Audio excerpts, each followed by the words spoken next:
Well, a very, very happy Thursday, and welcome to another episode of the TNC Sports Talk. My name is Justin. Today is December 11th of 2025, and we have a bunch of stuff to get to you today. We are going to prepare ourselves for Week 15 football as there's a couple, as teams have their first chance of clinching a playoff spot. And I'll go over those. There are other handful of teams that are on the verge of elimination, and the Bengals are one of them. So I will explain that. I wanted today to be a good podcast. I always thrive for a good podcast. Unfortunately, there was some news that kind of broke out in different categories that last night. It kind of changed my demeanor. And I'm just kind of, kicking myself because it seems to be an endless process here in Cincinnati when it comes down to sports. One of the breaking news will kick things off starting in baseball. The Baltimore Orioles and the Cincinnati Reds, excuse me. The Baltimore Orioles and free agent Pete Alonso has come to terms with a 5-year, $155 million contract that takes him off the market. Now, Pete Alonso was not necessarily someone that was in everyday conversations when it came down to a potential Red candidate. I know early on in this offseason, during the postseason, we heard a few rumors that the Reds could be eyeing a first baseman in Pete Alonso as he hit free agency. And the Mets, listen, they're kind of undealing. That's a conversation for another day. But to me, it didn't seem unreasonable to at least think or ponder the Reds potentially going out and getting a guy of a statue like Pete Alonso. Alonso, he batted .272 last season. He had 41 doubles. He had 126 RBIs, and he hit 38 home runs. And when we're looking at, what does the Reds need to do to improve? There's no questions asked. Power hitting guys. It's great to be able to go out there and play fundamental baseball when guys get on base, drive them in. But we have nobody that really holds the 3, 4, 5 spot guy that you feel confident enough to go out there and with 1, 2, maybe the bases loaded, could hit a bomb out there to right or left field or even dead away center. And collectively, it does take the entire team to hit bombs here and there. That's what makes their home runs powerful. But, this is just another source. And I'm not saying that the Reds completely failed on this, but the fact that they weren't really as aggressive to get Kyle Schwarber. They left $25 million off the table. That I think if Kyle Schwarber was offered the same contract that the Phillies offered, then we would have been talking about a different conversation here. But we left Kyle Schwarber off the table. The what ifs pour now about Pete Alonso. And the only thing that I see around the Reds organization here during the winter meetings as they have concluded is that we picked up a closer, which we probably overspent on, in my opinion, that although he had a solid season last year, I question the games that were given up. And we still don't have power hitting guys. And now this list of free agencies that are capable of that. I mean, I think we like that are capable of bringing the power hitting, to the table is off the table, right? It was kind of narrowing down because I see. So Pete Alonso went to, um, Baltimore, and I see you have Kyle Schwarber with um, Philadelphia. Trent Grisham accepted arbitration with the Yankees. Devin Williams went to the Mets. Edwin Diaz went to the Dodgers. Mike Yastrzemski signed with the Braves, I believe. I think I know there's conversation about Ryan O'Hearn out there. Josh Naylor's acceptable, but we're not looking initially at any big at bats, in my opinion. I mean, the only reports that I see during the winter meetings at all is that the Reds are looking to find a second baseman. And the options that they're looking into is having to make a trade that includes names like Ketel Marte, who is out of Arizona. He's 32 years old. He's batted .283 last season, 28 home runs, 72 RBIs. Or Tampa Bay second baseman Brandon Lowe, who's 31, batted .256 with 31 home runs. The good news is both of them seem to at least have some power hitting skills to them. I will tell you this, that playing in Cincinnati, playing at Great American Ballpark is completely different than playing at any other ball club there is.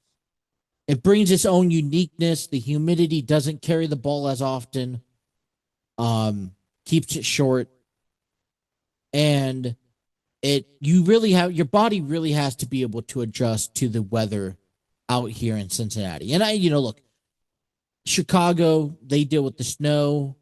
Boston, same thing. I mean, granted, there are places. Detroit is not easy to play at either when it comes down to weather conditions, but Cincinnati doesn't make anything easier.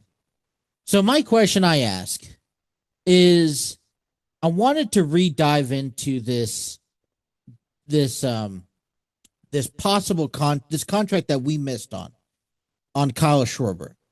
Lance McAllister, who reports Cincinnati Reds, made a statement yesterday that I wanted to read. It broke down, okay? He was been thinking about the Cincinnati Reds and how we offered 5 years, $125 million. The Phillies offered him 5 years, $150 million. That's a $5 million gap per year. And if you did some Butler math on that, how much did it really offer to take? So, for argument's sake, if Kyle would have boosted, Kyle's appearance, let's just say boost Great American Ballpark's attendance by 5,000 per game. That would bump the Reds up to 31,000 fans per game, which matches their total from 2013. So I mean, certainly doubled. 5,000 more fans per game for times 81 dates adds another 405,000 fans, plus average ticket price of $30 per ticket. It comes out to roughly $12.5 million. So if you think about if you think about 150 million, I'm going to do the math right here with you guys. Woo. Divide that by 5 years. That's $30 million. Okay. Now, based off of this is what's added. You got to remember, this is what's added on.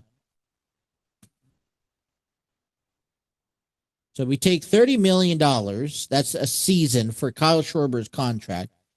And now you subtract 12,500,000, and you're only spending technically about $17.5 million for Kyle Schwarber. Not to mention that there's parking, not to mention concessions, TV ratings, radio ratings, any playoff appearances, maybe multiple playoff appearances, hopefully, maybe a ring in hindsight. So when you start thinking of the calculations alone, I mean, I guess the ultimate question is, we go out there to see Ellie Dela Cruz. We go out there to see Hunter Green. Do you go out to the ballpark to see Kyle Schwarber? I was going out to the ballpark to see Nick Castellanos. I was going out to see Joey Votto. I was going out to see Jesse Winker and Tommy Pham. And I would go out there to see Mike Moustakas. Nothing compared to what we offer here with the Kyle Schwarber. This is as if we picked up, this is as big as a name that you would pick up as if, when Seattle, if I don't know, let's say the Padres was able to get Edwin Diaz. You come in to see it. I mean, I remember growing up in San Diego, I went out to Padres games all the times. I wasn't, I love to go out there to watch Jake Peavy pitch. I go out there because I wanted to watch Adrian Gonzalez play first base. I wanted to go out there to see Brian Giles make a dive. But I ultimately went out there because I wanted to see Trevor Hoffman. I wanted to stay until the ninth inning to listen to those gongs and the lights turn out, when Hell's Bells played, at the appearance of Trevor Hoffman, number 51, a Padres Hall of Famer, baseball Hall of Famer in my books. I mean, this is a big step forward. And what the Reds just got done doing, we may think that $125 million to Kyle Schwarber is a lot of money for that, granted. But we did not show anybody that we are serious about winning. In the long run, the Reds offered a deal that was not good enough for Kyle Schwarber. For a ball player of this caliber. In an attempt to make an improvement to this organization that would show us fans, show the NL Central, show the players that are going to report to spring training next February, show the entire major league roster that the Reds are serious about winning, that our wild card and our winning record last year was not a fluke, that we are not just a team to be trampled over or to be afterthought math, that we are going to make the right adjustments to playing the right game, and that's picking up the right players. Pete Alonso was another guy. He adds another $5 million to that deal. That's $10 million a year. Well, that's not even $10 million a year. That's 30,000 times. So that's about $7.5 million a year. That's only 22, about less than $20 million a year for a Pete Alonso. Same concept. And I don't know the details behind the deal, but I'm getting a bit annoyed with how, we have, I think, so much potential. We're such a great ball club, but our ownership settles for subpar average. Last season, if I had to give us a grade level, the Reds were, I don't know, a C plus, B minus at best. And you go into the off seasons thinking, hey, we are maybe a solid, I'd even say solid B. Let's say solid B. But how do you improve from there? And one of the things you have to improve, you got to get some players. And I guess, we'll wait and see what happens with the Ketel Marte or Brandon Lowe. Now, there's been a lot of talks about it here this week alone. So I'm interested to see if a deal gets done, who we are going to offer to send over to them, and what type of impact that this player would have. If you're asking me today if we could get a deal done, who would I choose to play or to receive? And I'm saying I would like to have Ketel Marte. I think that would be a plus. I think you would, in my opinion, I would have Spencer Steer at first. I would have Ketel Marte at second, Ellie De La Cruz at short, Key Brian Hayes at third. I'd have Christian Encarnacion Strand, who could play both first and third base. On the infield, I'd also include Matt McLean, who could play around the horn, also in the outfield, and I'd go off of that, right? So, let's be serious for a second. We can't sit here and give the Reds and give Nick Krall and the Castellinis a pat on their back for saying, "Hey, we tried, but we failed." No, there's no such thing. This is a blockbuster deal that could have really catapulted the Reds roster, and we're going to see it affect us because realistically, Kyle Schwarber is going to play us 6-7 times this season. Edwin Diaz is going to pitch against us at least 2 or 3 times this season. Hopefully, we could keep things in better perspective. I mean, I don't know about you, but I have a little salty taste in my mouth after the Dodgers beat up on us last season, especially in the wild card. Now they are just adding gas to that fire with Edwin Diaz. I mean, who's walking out of this deal is Dave Roberts. He's not going to have to worry about his job security because he has one, if not the best closer in all of baseball today. That wish list that I have, because I have it right here, okay? I have to mark off Pete Alonso now. I mean, Josh Bell is still available, but his batting average is down. No guys on second base because that's it. I'm looking at the perspective of free agency, and I'm just looking out there because, who else could possibly be an option for this ball club? I don't know. Harrison Bader. I'm struggling to say let's go back to Eugenio Suarez or Jesse Winker and Austin Hayes. But I don't know. Maybe we add to the bullpen. Maybe this can't be done. We have to find something more than what meets the eye. And I got a feeling because this is what it usually ends up happening, right? If we don't get a deal done before Christmas, we're not going to see a deal done until late January or early February. What is the atmosphere going to be like when we go into spring training in February? And I feel that this atmosphere, if we don't add players, I feel like we'll be taking a step backwards in progression.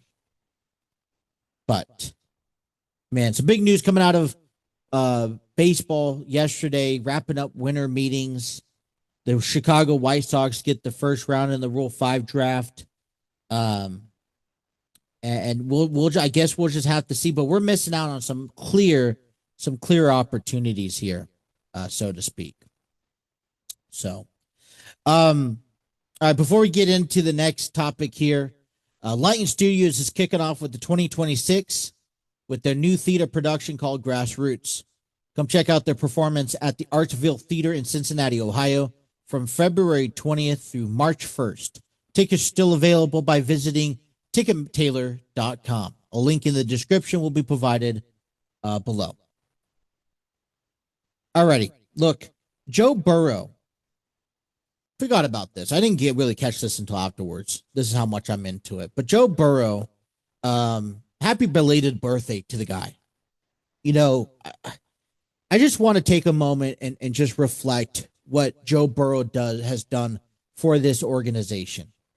And he's taken this team to new lengths. He's proven to NFL just how good he is. He is one of the top quarterbacks, in my opinion. He's not number one. Maybe he's not number five. But one of the biggest issues, but he's in the top 10. But one of my biggest issues with Joe Burrow is that he's injured. He gets injured about every other year. Now, a lot of that has to do with the amount of times this offensive line allows him to get sacked. I was looking at a point yesterday on social media, and it was comparing salary caps. And they specifically compared the Bengals salary cap offensively and defensively to the Bengals. And the Eagles are 8-5. They are first in the NFC East division. They are number 3 seed heading into the AFC playoff picture if it stands as it stands today. The Philadelphia Eagles cap offensively, okay, sits at $133.5 million, while their defense sits at $76 million. Let me remind you, this is a defending Super Bowl champions, the Philadelphia Eagles, who sit in first place with a winning record in the NFC East, sits at $133 million in expenses on offense and $76 million on defense. Okay? Let's paint you a perspective. Where does the Reds sit at? This Reds team offensively sit at $115 million to a $79 million defense. Look how close those numbers are. We are putting the same amount of money, given a few $1 million difference, in our offensive defense compared to what the Philadelphia Eagles put in. I don't think we can sit here and say that our failures has to do with the lack of income, lack of finances that Mike Brown has for this Bengals team. Because when you put the same salary cap up against the Eagles and they're winning, we got to take a long, hard look in the mirror. They got Jalen Hurts. They got A.J. Brown. They got Saquon Barkley. I mean, they have the same tools that we have. They're not perfect this year. They lost 5 games, and I think there's been obviously some conversations about really how well can the Eagles make a run back to the Super Bowl. But at the end of the day, we sit at the same salary cap they do. You know, Joe Burrow turns 29 yesterday. Happy birthday. I wish him the best. I don't know what's been up and down, but he had a social media conference like he does every Wednesday. And, you know, maybe we're all overthinking it, but come on. Yesterday was really difficult to watch. It was difficult to listen to. And we know Joe Burrow. He is kind of short in his answers. He kind of is reserved and, allows people to, doesn't allow people to get into his head. But there was no sense of energy. Our captain, our leader, the person who, if we have a chance to make it to the postseason, this is the guy, Joe Burrow, behind the realm, pulling the strings. This is the reason why he came back early from a turf toe injury. If anyone's going to lead us to the postseason, he is. And the energy that he has, maybe he woke up on the wrong side of the bed. Maybe he had a bad day at practice. Maybe he's extremely tired. I don't know what the reasoning is, and I hope it's just a simple reasoning. But Joe Burrow's attitude for media this week tells the entire story and some. It explains what what this team has to offer. We're at our last end, wits end. Really feels this is how we feel when Cincinnati fans are trying to address the media themselves right now. But what's going for you in Cincinnati? It is what it is. We play. We play to win. There's no excitement. There's no enthusiastic. And it was kind of very depressing yesterday. Doesn't seem like he's having fun. And a lot of people are out here talking about, well, maybe he's hinting in early retirement. Maybe he wants to step away for a little while. But who blames him? Every other year since he's got up to the majors, he has gotten hurt at the expense of his offensive line. He has been taken out of the season, and when he has been able to return, his back's up against the wall. Do you think any other? I wouldn't. I don't know anyone else who would want to come back week 12 and say, if you lose your one game in the final games of the season, you're out of the postseason. No. He didn't even want to go out with a toe injury. I mean, that's understandable. But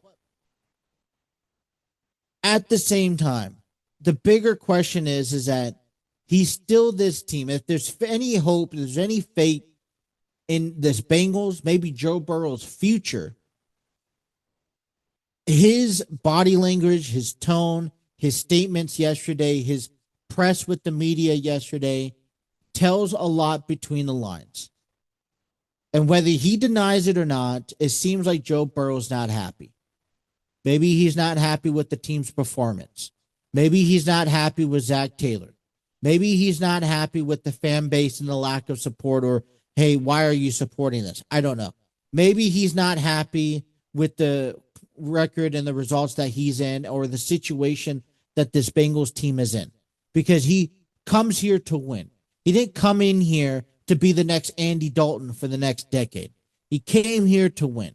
And when you see Trey Hendrickson, your best defensive player, out for the rest of the season because of a hip injury, it's gut-wrenching.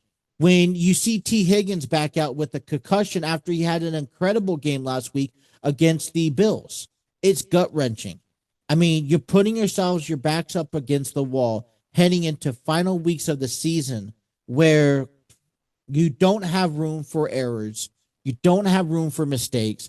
He's probably not 100% cleared or even ready to go. He's probably still dealing with aches and pains, and he probably rethought about this, hey, coming back too soon. Listen, I get it. We know that Joe Burrow wants to be out here on the field. We know that Joe Burrow prefers to be playing. But when you have such good talent that you see in Joe Burrow and Jamar Chase, and so for some reason, things aren't coming together and clicking and they're not winning, sometimes you have to look in the mirror. They put up the points last week. Defense gave in. You get mad at, you get upset that he threw 2 interceptions, but those points could have been held for 3 and not 7. So, listen, Joe, I'm right there with you. Be upset. Let us know how upset you are. I think ownership needs to know how upset you are. I wouldn't want this to allow him to get in the way of him making a decision of his career yet. I think he has so much to offer. But reality is that if the Bengals are going to keep Joe around the league, what are you going to do to make him happy? How are you going to keep him from getting hurt week in and week out on the field? It's not just Joe Burrow. It's everyone out across the line. We have the payroll. We could pay players. So what do we do? I tell you, I feel the pain. I feel the agony. I am upset, probably just as much as he's upset, because our back are against the wall the next 4 weeks. And it kicks things off this Sunday as we host the Baltimore Ravens. We're about to get a snowstorm in here. It's going to expected to be in the teens, if not single digits, come Sunday. And you don't have T. Higgins. You don't have Trey Hendrickson. Burton was released from the team earlier this week, and you have to win the rest of your games. And on top of that, you need the Ravens to lose 2. You need the Steelers to lose 3, whatnot. But to give us a fighting chance, we have to succeed. So, before we get into that, and we look at the playoff picture heading into week 15, okay?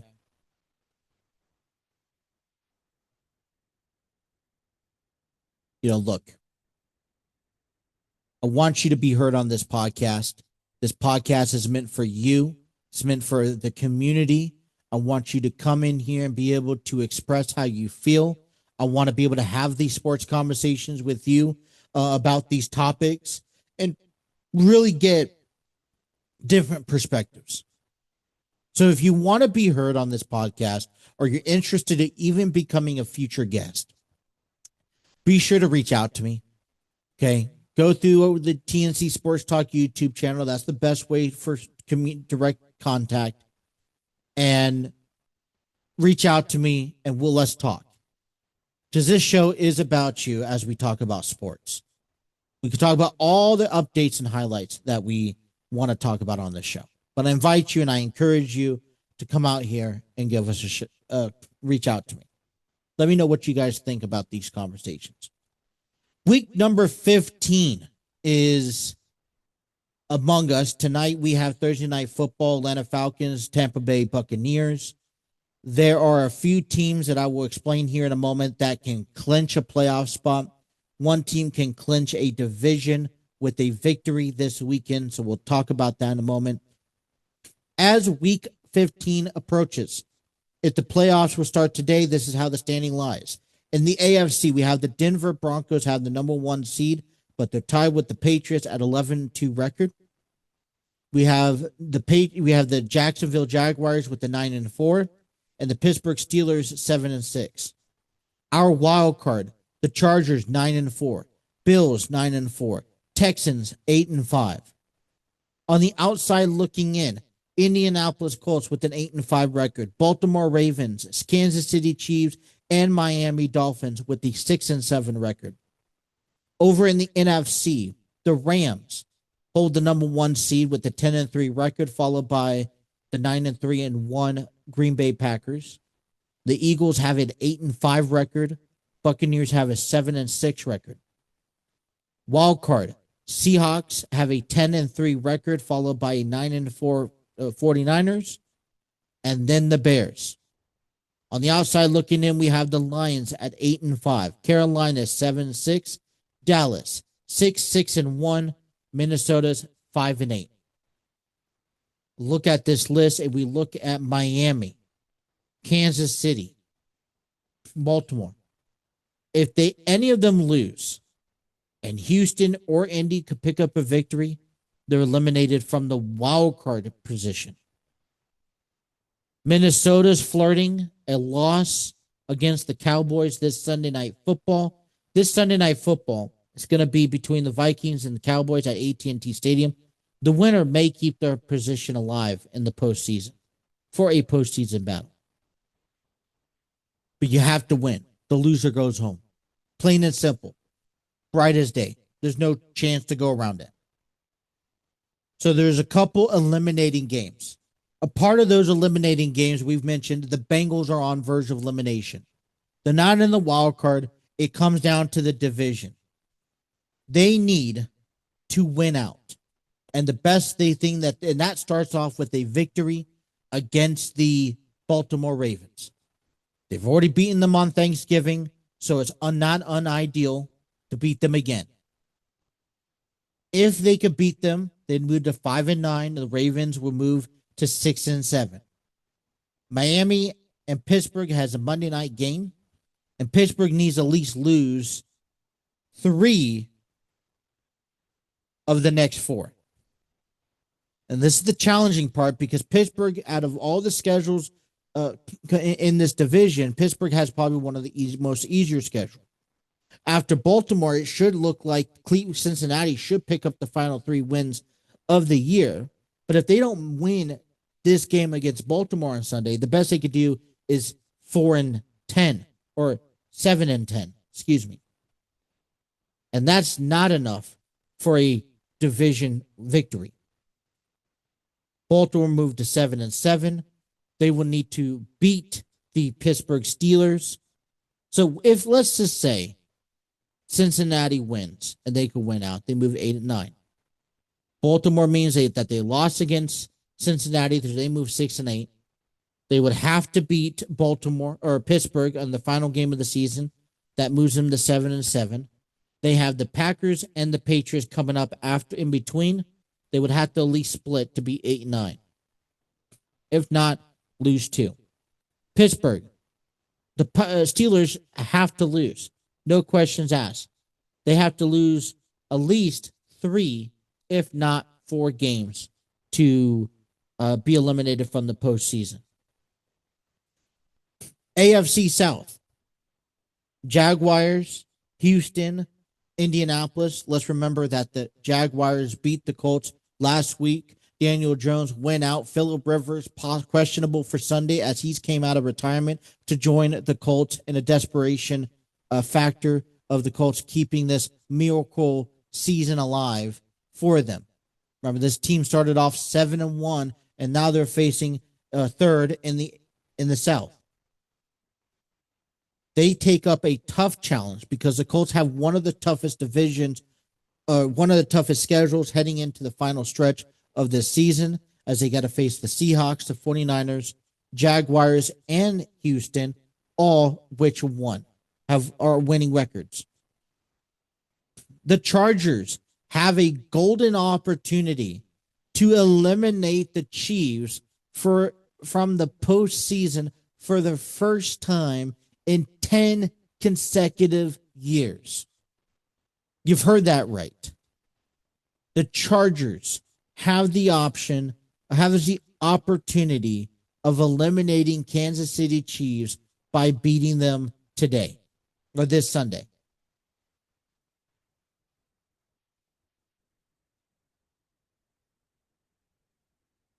With a Houston or Indy victory, Baltimore, Kansas City, Miami lose, they're eliminated from the playoffs.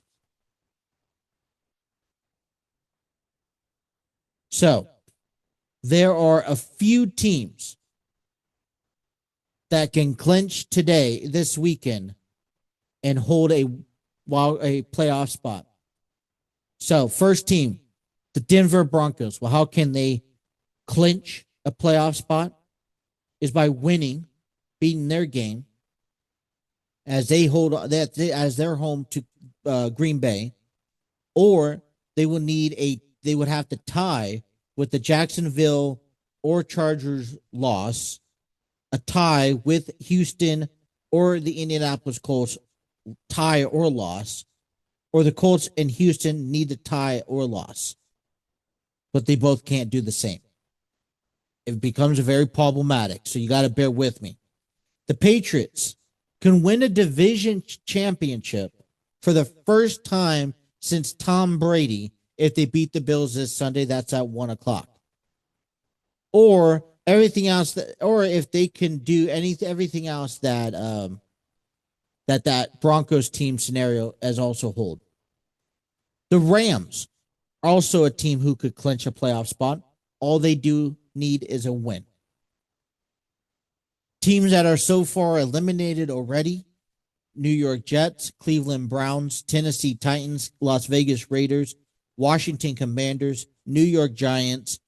I got the New York Jets, the first one. I don't know if I said that. Atlanta Falcons, New Orleans Saints, Arizona Cardinals, and we're looking at a few more. Games that we're kind of trolling and keeping an eye out. Tampa Bay is tonight against Atlanta. Cincinnati's home to Baltimore. That is a desperate do or die. Buffalo and New England is going to be another primetime game. The Chargers and Chiefs will be another primetime game, in my opinion. Lions and Rams, to see if the Rams could clinch their playoff spot. Denver and Green Bay, both playoff teams. Indy and Seattle, because Curious to see if Phillip Rivers does return this week. And if he does, how will he perform? You have Sunday night football between the Vikings and the Cowboys. We have Monday night football between the Dolphins and the Steelers. So that's what we're looking into heading into week 15 this weekend. So, if you're Cincinnati, we're kind of just scratching our heads. I'm looking at this. I'm trying to do anything I can to share with the Cincinnati Reds who I believe could be a good Reds for this year. What Reds player, since we're not going to get our hands on Kyle Schwarber, since we're not going to get our hands on Pete Alonso, who on the free agent market, who on the trading block can benefit this Reds organization? I was skeptic yesterday hearing it for the first time about Ketel Marte and Brandon Lowe. I've slept on it. I think if we could get Ketel Marte, that would be an addition to this organization. I still think we need to add depth in our outfield, preferably power hitting guys. I don't think we're going to even think about being a serious team unless we add someone that is worthy enough mentioning. And we could go back around the circles. Cody Bellinger is still out there.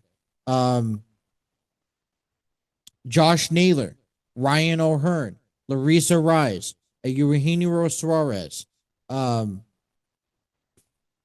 Tucker. These are players that are still available on the free agent market that would be big deals, big improvements to our offensive at-bats. So, does the Reds have what it takes to extend their homework assignment and try to better this team in that way? It is going to be a dark winter. We already know the almanac says that, Northern Kentucky, Cincinnati is going to have a bigger winter than they've had in years past. And that may not just be true for the weather, but it may be true for the Cincinnati Bengals. They are up against elimination via a loss against the Ravens. It's a do or die scenario. And it doesn't seem to me that Joe Burrow is happy with the position that they're at. And who blames him? I wouldn't be happy. I am coming back to save this ball club, and this is what I have to offer. This is what I have in return. I have a crappy offensive line, a defense that's given up 40 points. I maintained a lead last week. Sure, I gave up 2 errors, and that's my fault. I'll take responsibility. But I still outperformed this team for a loss last week. The bigger question is if this continues, what does the future hold for Joe Burrow and the Bengals? A lot of football action to come your way. And week 15 is going to explain a lot more. Well, that's all the time I have today for this episode. I want to thank everyone for tuning in. I appreciate everyone's support, whether you're listening to this on one of your audio platforms or watching this on our social media accounts. Be sure to hit that like, share, and subscribe button and have those notifications on so you don't miss a single episode. Until next time, you guys, thank you and have a nice day.